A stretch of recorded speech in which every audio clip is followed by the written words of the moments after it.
Oke, bismillahirrahmanirrahim. Assalamualaikum warahmatullahi wabarakatuh. Selamat datang di pembelajaran SAP PPKM dengan saya Ahmad Yusuf Arif. Masih melanjutkan materi kita tentang SAP PP Overview ya. Kita akan lihat selanjutnya dari pembahasan Production Order Cycle ya. Di mana tempo hari kita sudah membahas sampai ke 6 cycle ya.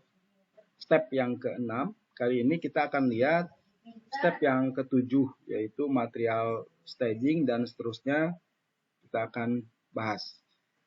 Akan tetapi sebelum masuk ke materi ada beberapa hal yang akan saya informasikan ya, bahwa di sapindonesia.net ini saya membuat situs silabus SAP PP modul ya. Nanti Anda bisa lihat. Di sini artikelnya bisa Anda pelajari, bisa Anda download, ada juga video tutorialnya ya. Di sini juga akan update terus, nanti ada di recent post perkembangannya tentang SAP PP modul. Bukan saja di pembahasan tentang SAP PP, juga di sini juga membahas tentang SAP QM modul ya, yang merupakan bagian dari small modul yang ada digabungkan dengan PPKM gitu ya.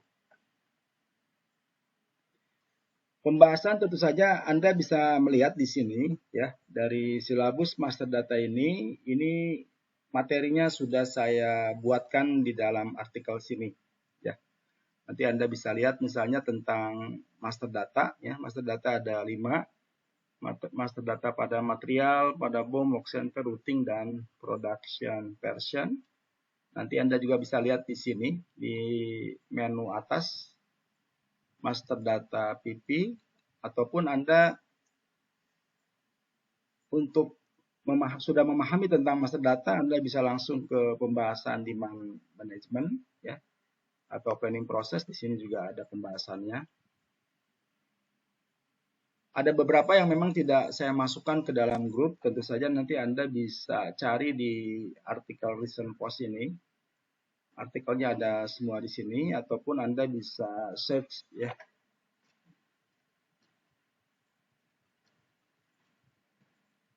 Nah, di demand management sebagai contoh ya, artikelnya juga sudah ada ya seperti ini.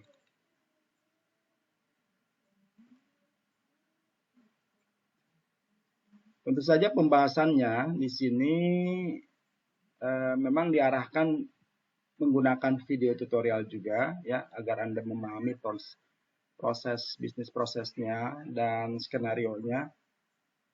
Hanya saja pembahasan di sapindonesia.net ini saya memberikan arahannya sekitar 15 atau 20 menit ya. Jadi tidak lama ya.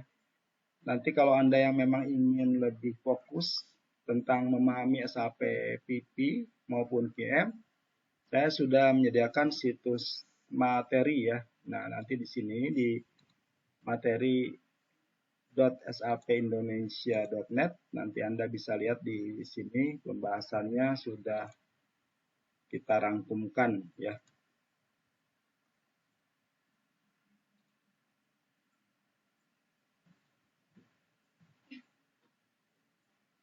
Nah, nanti Anda lihat sebagai contoh di silabus SAP PP, saya memberikan materinya sampai ada 24 materi ya. 24 materi.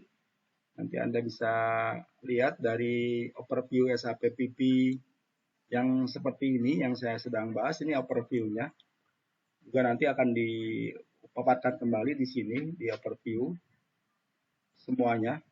Kemudian juga ada master data SAP PP, ini material ya, tentang material master yang related dengan SAP PP. Kemudian ada work center BOM, juga dilengkapi dengan file PPTX ya, file PPT-nya, ataupun juga ada video tutorialnya. Anda bisa download semuanya, ini bisa Anda dapatkan. Sedangkan untuk yang member nanti Anda bisa lihat ini kapanpun ya, kapan saja. Selain itu juga saya nanti akan email ya, semua materi ini saya email ke member area yang sudah menjadi member gitu ya. Nah, pembahasan di sini di materi ini karena memang kita harus fokus, itu durasinya sampai 1 jam ya, 1 jam kadang lebih gitu, karena memang banyak sekali pembahasan tentang bisnis proses yang ada di SAP PP ya. Bukan saja dari SAP PP itu sendiri, juga ada tambahannya ya, advance untuk SAP PP juga saya berikan tambahan tentang LSMW, bagaimana caranya melakukan proses upload master data ya dari Excel ke SAP Legacy System Migration Workbench. Kemudian juga ada Farcon, ini adalah tambahan additional di mana perkembangan dari SAP PP ini yang kolaborasi dengan SD, dia bisa melakukan pembuatan proses produksi dengan menggunakan super BOM ataupun routing super routing, dasarnya dari SO yang dipesan oleh customer ya. Jadi berdasarkan SO yang dipesan oleh customer, produksi bisa melakukan proses produksi seperti pesanan yang dari SO begitu ya. Biasanya MTO itu, make to order itu adalah pembuatan proses produksi berdasarkan SO. Nah, kali ini pesanannya itu bisa bervariatif dari customer dan produksi bisa memberikan alternatif gitu ya. Juga ada factory calendar, ini adalah setting inisial setiap tahun ya, untuk memastikan sistem berjalan baik itu di produksi maupun MM.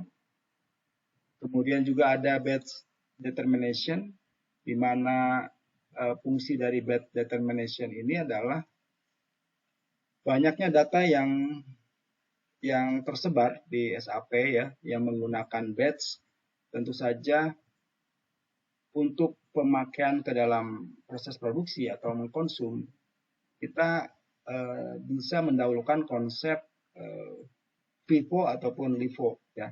Nah, itu pengaturannya ada di batch determination. Tentu saja sebelum melangkah ke batch determination ada step pendahuluan yaitu tentang batch management, dan itu konfigurasinya ada di SAP MM. Tapi juga nanti di sini saya bahas juga tentang batch management. Jadi bukan saja itu, pada akhir proses ini juga ada configuration ya. Configurationnya baik itu pada master data, pada BOM. Saya juga membahas konfigurasinya, kemudian work center, routing, planning ya, di mana kita tahu planning ini ada dua, yang make to order maupun make to stock. Akan tetapi kalau lihat dari proses konfigurasi nanti akan terlihat ya. Kemudian order type configuration, ini materi 21 dan 22. Ini saya memberikan studi kasus di mana ada order type baru di dalam production order. Kemudian di sini nanti diperlihatkan pada saat pembuatan order type ya, di mana letak errornya, kemudian apa yang harus dilakukan. Saya berikan di sini tuntunannya di video tutorial. Dan terakhir pada saat proses confirmation itu pun sama ya. Ada nanti error config, nanti saya juga tunjukkan bagaimana caranya membuat konfigurasi untuk order type tersebut. Oke, jadi materinya cukup lengkap ya. Diharapkan dengan Anda mempelajari materi ini, sasaran saya Anda betul-betul bisa melakukan proses konfigurasi di SAP PP ya. Tentu saja ada persyaratan yang harus Anda kuasai ya. Sebelum masuk ke config, itu saran dari saya adalah Anda harus menguasai dulu proses bisnis proses dan proses atau skenario-skenario yang ada di SAP BP ini ya. Kalau Anda matang di dalam skenario ini, maka ke konfigurasi itu akan mudah. Jadi pengalaman di kami di project itu juga konfigurasi tidak lebih dari 1 hari, setengah hari pun bisa kita lakukan, ya, bahkan kurang. Jika betul-betul Anda memahami konsep dari proses bisnis yang ada, ya. Oke, kemudian, nah ini untuk tambahannya, juga ada materi, ini materi QM ya. Nanti Anda bisa cek di kursus SAP QM. Nah ini juga free, nanti Anda bisa lihat pembahasannya tentang silabus SAP QM. Nah ini ya, ini menu-menunya. Master datanya, juga ada master datanya, pembahasan master data QM. Kemudian ada planning and execution, ya, step-stepnya ya kurang lebih sama lah kayak PP ya. Di PP juga ada master data, di sini juga ada master data. Kemudian ada planning, di sini di sana juga ada planning. Nah, kemudian yang uniknya lagi dari QM ini nih, ya, integrated QM with other module. Jadi QM ini karena dia small module, sehingga dia integrasinya itu lebih diperhatikan, ya. Misalnya integrasi dengan procurement, ini dengan MM, modul MM, kemudian juga integrasi dengan production, dengan timnya produksi, kemudian integrasi dengan SD ya, sales distribution, di sini ada, kemudian juga integrasi dengan PM ya, dalam hal calibration inspection. Juga diberikan tambahan lain yang biasanya harus dilengkapi juga di modul QM, Quality Management with Badge, kemudian Certificate, Stability Studies, Quality Notification ya. Di mana nanti dalam Quality Notification ada vendor complaint, kemudian ada proses complaint, dan yang terakhir adalah customer complaint. Juga dilengkapi dengan configuration ya. Tidak lupa juga di sini ada configuration. Jadi sasaran kita memang Anda diharapkan menjadi betul-betul menjadi seorang konsultan di SAP PPQM.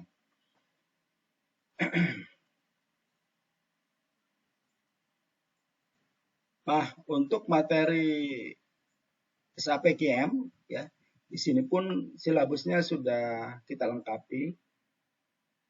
Mulai dari materi pertama sampai ke 24 ya. Jadi dari master data QM ada sampling, MIC, inspection plan, sampling scheme, inspection lot manual, katalog gitu ya. Ini semua lengkap nih. Jadi Anda kalau betul-betul yang mau berkecimpung di QM, ini step-stepnya juga saya buat ini seperti ini, bahkan saya buat gambarnya juga biar Anda bisa mengikuti. Nah, ada satu trik ya untuk mempelajari SAP QM ini agar betul-betul Anda paham, adalah Anda mengikuti arahan dari saya ya.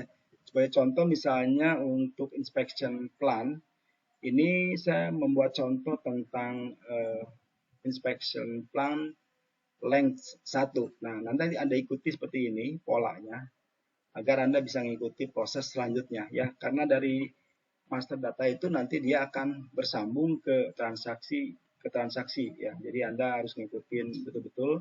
Kalau ingin mendalami, baru nanti Anda bisa mengembangkan sendiri ya. Ini step-stepnya juga ada. Nah ini yang tentu saja yang memang member juga kita berikan ya materinya. Video tutorialnya juga kita kasih ke email gitu ya. Oke, saya kira itu pendahuluan tentang situs yang sudah saya kembangkan dan akan berkembang terus sesuai dengan kondisi manufacturing di project ya. Jadi saya akan update, insya Allah saya akan update terus ya, agar Anda juga bisa mengikuti perkembangan dari SAP PPQM yang ada di manufacturing khususnya di Indonesia begitu ya. Oke, kita akan masuk ke materi sekarang ya. Di materi kita melanjutkan dari yang kemarin, yaitu tentang yang ketujuh ini ya, material staging. Jadi dalam production order cycle ini, step berikutnya adalah material staging. Apa yang dimaksud dengan material staging? Material staging adalah penempatan material raw mat maupun packaging ke dalam ranah produksi, ke dalam proses produksi. Jadi kalau kita gambarkan, misalnya ada dua departemen, yang satu departemen raw mat, ya, departemen raw material atau warehouse. Kemudian berikutnya ada departemen produksi. Nah, material staging di situ maksudnya adalah dari departemen warehouse dia mengirimkan material raw mat dan packaging chemical ke produksi, ya, sesuai dengan order yang ada di order. Jadi dia mengirimkan barang, surat perintah pengiriman barang itu berdasarkan dari order produksi. Nah, di sini nanti ada dua yang bisa diberlakukan. Pertama adalah single step. Jadi single step itu dari warehouse bisa langsung isikan stoknya ke dalam slotnya produksi. Itu yang single step gitu ya. Sementara yang double step berarti dari warehouse dia hanya mengirimkan barang, memigo gitu kan, migo transfer. Nah, nanti dari produksi dia akan ngambil berdasarkan nomor dokumen yang dimigo, kemudian akan masuk ke slotnya produksi. Nah, itu yang sistemnya double step. Dipakai dalam satu perusahaan tergantung dari kebijaksanaan manajemen masing-masing, ya. Kalau melihat dari perusahaan yang besar, tentunya ada dua departemen yang berbeda dan otoritas ya, tanggung jawab, responsibility dari stok juga betul-betul dipakemkan sehingga dibutuhkan double step ya. Kalau pengeluaran barang ataupun pemasukan barang. Jadi memang ada otoritas misalnya untuk warehouse, kalau mengirimkan barang itu harus ada dasar gitu ya. Dasarnya yang tadi dari order.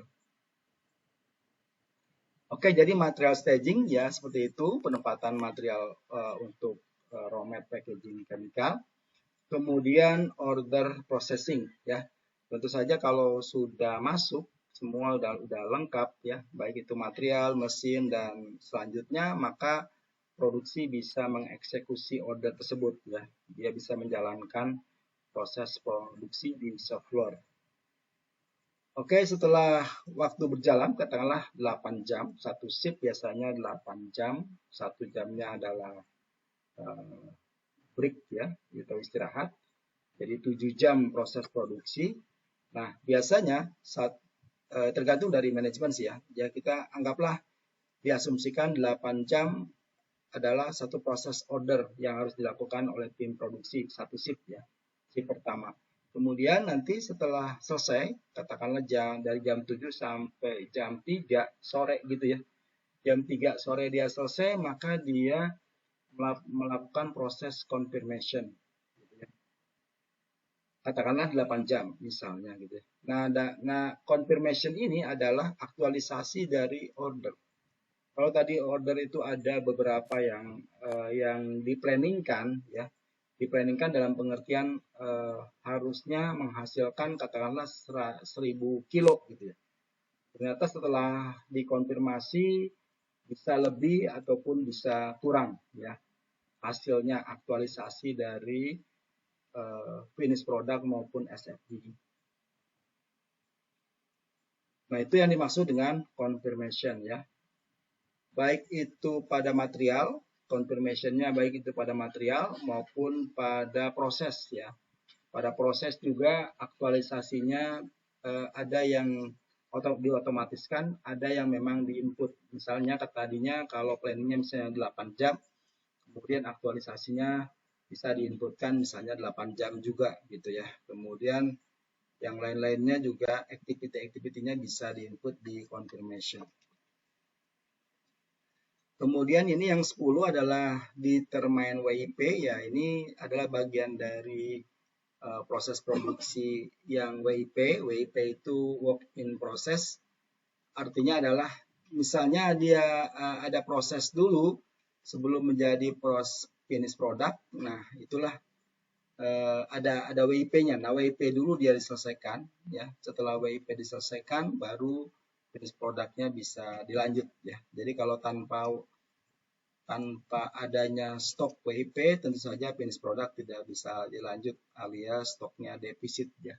Jadi urutan prosesnya di produksi sebenarnya yang didahulukan adalah SFG dulu. SFG selesai semua dari level paling bawah ya. Kalau dilihat dari struktur bomnya gitu ya. Di level SFG selesai baru kemudian FG-nya diselesaikan. Oke, yang ke-11 ini adalah good receipt. Good receipt adalah betul-betul stoknya di move gitu ya, dipindahkan, di deliver gitu ya, di deliver. Biasanya proses good receipt ini kalau kita lihat lagi adalah kalau saya bisa analogkan adalah gudang produksi dengan gudang finish good. Nah, biasanya dua departemen yang berbeda tuh. Otorisasi dalam gudang, baik gudang produksi maupun gudang finish good itu dibedakan manajemennya. Nah, ketika proses good receipt ini, maka yang terjadi adalah perpindahan stok ya dari gudang produksi, karena produksi pada prinsipnya tidak boleh menyimpan stok ya. Jadi kalau barang sudah jadi, sudah fix, sudah tidak ada masalah dari QC misalnya, lolos QC, maka barang itu harus segera dikirim ke gudang finish good untuk di stocking di sana untuk dilakukan alokasi pengiriman ke customer. Nah, proses itulah yang disebut dengan good receipt ya. Dan nanti kita akan lihat dari status ya. Statusnya masing-masing step-step ini ada status-statusnya. Kemudian yang ke-12 adalah calculate variance. Nah, ini maksudnya adalah dari tim CO. Tim CO dia akan melihat ya. Nanti setelah good receipt maka ada proses namanya sebelum ke calculate varian ini adalah ada proses technical complete, yaitu dilakukan proses status TECO oleh tim produksi. Tujuannya apa? Agar tidak ada lagi perubahan ya, baik itu dalam material, dalam finish good-nya, dalam segala macamnya yang berhubungan dengan order, tidak boleh ada perubahan lagi sehingga di TECO istilahnya gitu ya. Kemudian setelah selesai di TECO, maka tim CO melakukan proses namanya calculate variance. Jadi calculate variance itu adalah proses step dari CO team, di mana dia akan melihat antara target dan aktual. Jadi order itu ada targetnya, ada target, ada planningnya gitu ya. Planningnya baik itu pada quantity maupun amount-nya itu ada nilai, ada planningnya. Baik itu pada activity-nya maupun pada material, ya semuanya juga ada planningnya. Nah, ketika di TECO itu artinya sudah selesai, maka tadi kita sudah melakukan proses confirmation, aktualisasi dari order, maka nanti akan terlihat varian. Apakah perbandingan antara aktual baik quantity ataupun amount ya dikurangi dengan target itu terjadi varian tidak? Biasa disebutnya istilahnya varian. Terjadi diferensiasi enggak? Terjadi selisih enggak gitu. Nah, kalau terjadi selisih, maka accounting CO team harus melakukan proses namanya calculate variance ya, agar bisa dialokasikan yang selisih tersebut. Kemudian setelah itu, setelah selesai varian, baru yang ke-13 ini adalah di settle. Ini juga masih timnya CO. Tim CO produksi melakukan proses settlement. Jadi artinya dibiayakan semua, disettle semua biaya-biaya yang ada pada order gitu ya. Kemudian yang terakhir adalah di archive ya, atau di delete. Jadi ini nanti ordernya itu semuanya kalau sudah selesai kita akan melakukan proses biasanya di delete. Di delete tujuannya bukan di delete secara dihilangkan, bukan. Dalam pengertian dia akan di hidden gitu ya, disembunyikan karena memang untuk mengurangi akses server, karena kalau banyak order yang nggak di delete itu akan mempengaruhi proses dari produksi sehingga akan slow moving di ordernya. Makanya saran dari SAP, sebaiknya order yang sudah diproses accounting, di settle itu, apalagi yang order di tahun-tahun yang lalu, itu disarankan untuk di delete ya, untuk mempercepat proses order yang berikutnya. Oke, saya kira itu ya pembahasan tentang production order flow ya. Dari 1 sampai 14 ini nanti penjelasan lebih lanjut kita akan lihat di caption-caption berikutnya ya. Nah, ini dia nanti kita lihat lagi, kita dalamin lagi tentang order cycle. Oke, saya kira itu dulu. Terima kasih ya atas atensinya. Mudah-mudahan ini bisa dipahami. Kalau ada kata-kata yang salah, semata-mata itu memang dari keilmuan saya. Oke, terima kasih teman-teman. Selamat belajar. Sampai ketemu di video tutorial berikutnya. Assalamualaikum warahmatullahi wabarakatuh.